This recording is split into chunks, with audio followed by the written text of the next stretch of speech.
G'day guys, it's Jess from Outback Equipment. Today we're going to be checking out the super popular 4009 12 volt water pump from Shurflo.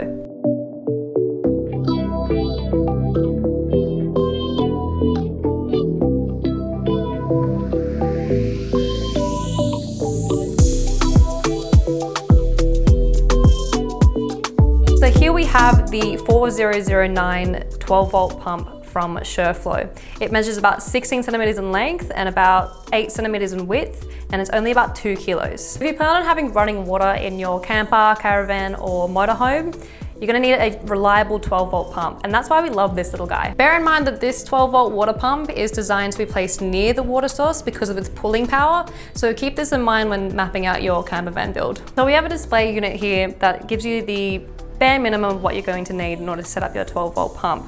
You've got the water tank, the food grade hose, the hose clamps, the hose fittings, the filter, and the pump. This powerful device is designed to provide a running water source to your sink, shower, and washing machine. Constructed for high flow demand, this 12 volt pump is super quiet. So if someone flushes the toilet in the middle of the night, it's not gonna wake up anyone else on the other side. It's designed so that there's no rapid cycling.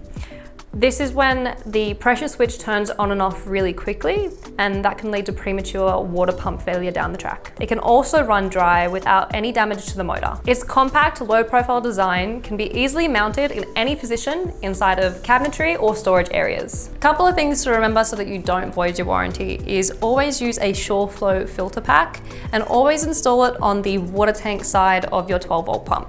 Shurflo have designed these specifically to not use plumber's tape, so if you do use it, it will also void your warranty. We've done a lot of in-house testing on this particular product, and we found that the best way to avoid a leaky system altogether is just to use the Shurflo fittings. We've left you a link down below in the description. So once again, if you think we've missed anything or you have any questions, leave a comment down below. And if you like this video, don't forget to like and subscribe. We'll catch you in the next one.